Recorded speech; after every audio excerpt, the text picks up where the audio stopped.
The time is just gone 8:34 a.m. as we continue with our broadcast on News and Views this morning, right here on Salam Media. And for the last few months, in fact, since the October the 7th, we have been talking about this, and a number of people that we have spoken to right here on Salam Media have spoken about the events of Gaza has a potential to change the world.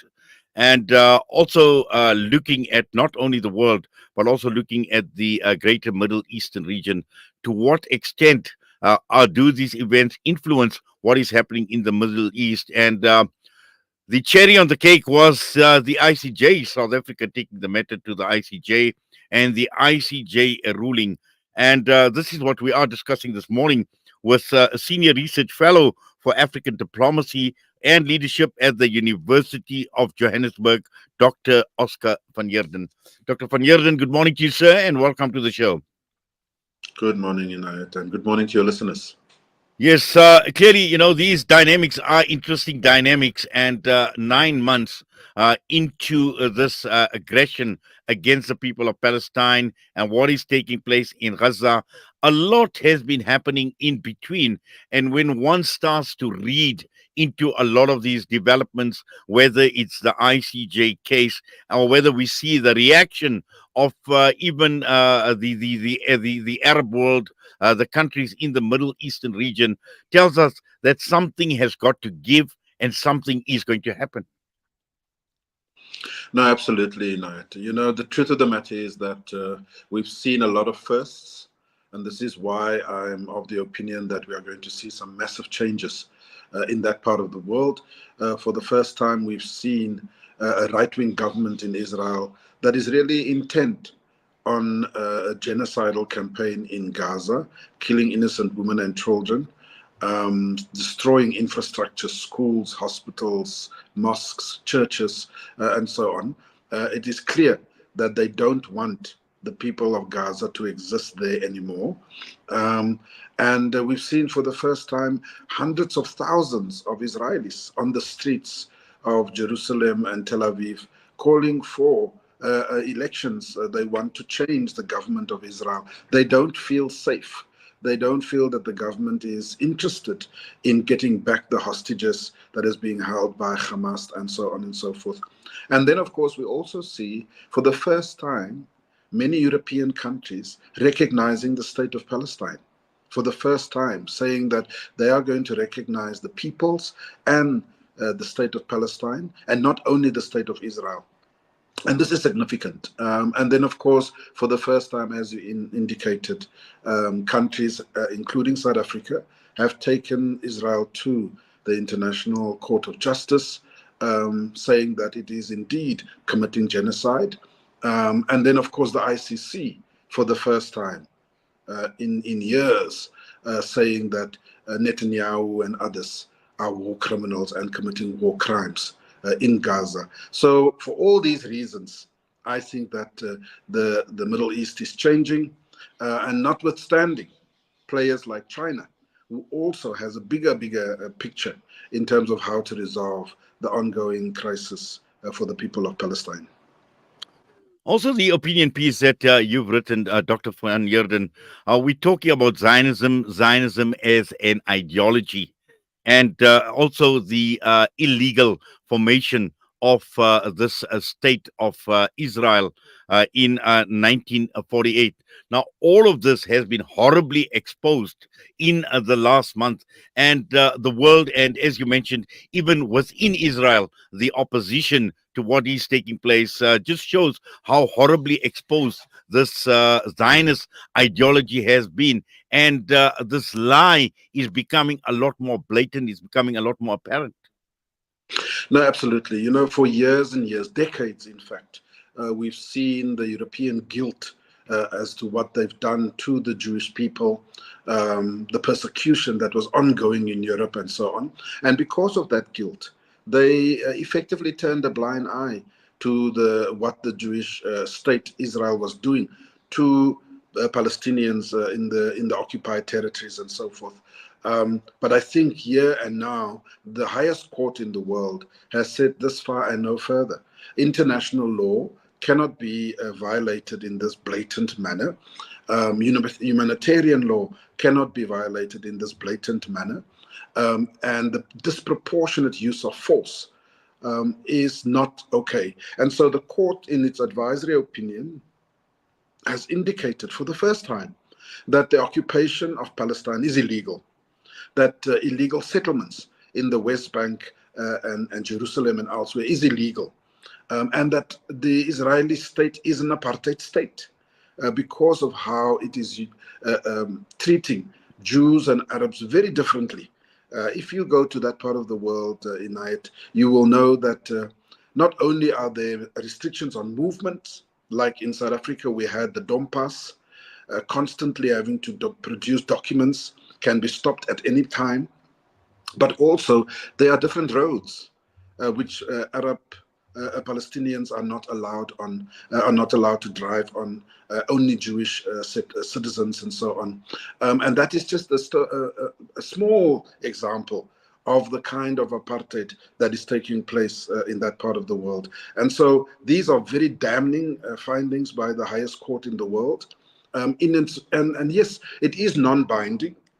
But I think it is very clear now that the educated jurist of the ICJ has made this advisory opinion.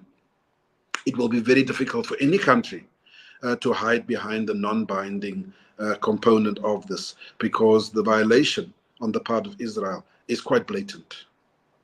Yes, and also I think what is remarkable for me, Dr. Van Heerden, is you raise this question about on everyone's mind, how will countries respond to such an emphatic advisory opinion by the ICJ? And I just want to focus a bit on the Middle East, the Gulf states in particular, where we've seen even recently somewhat of an about face on the part of many of these Gulf states who were all along very, very suspicious of Hamas.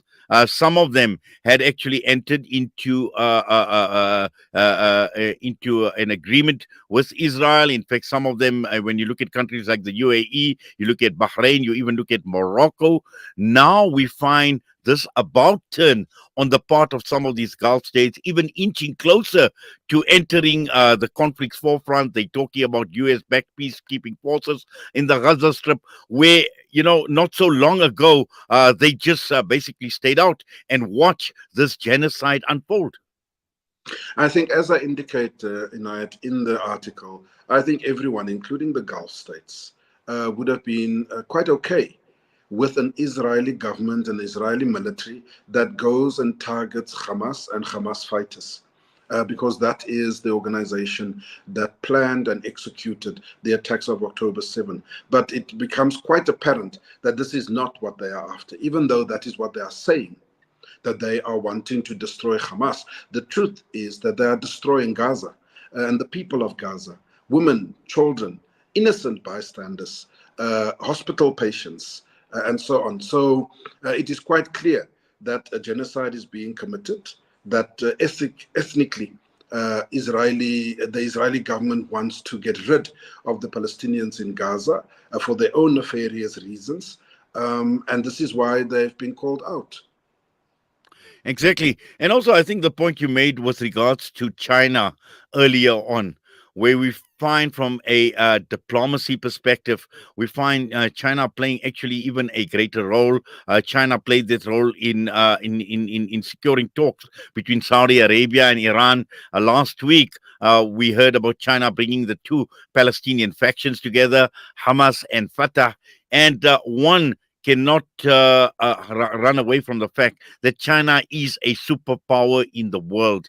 And looking at this Chinese role, I'm sure even the United States and any of the other powers in Western Europe are quite wary of China, because China could possibly have a major influence in the outcome of things, going forward in the Middle East and possibly even in Palestine.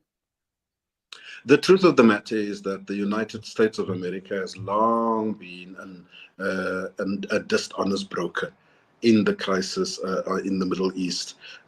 They have managed to fool the world in every time, giving the impression that they try and find a solution, a resolution to the conflict, to the occupation.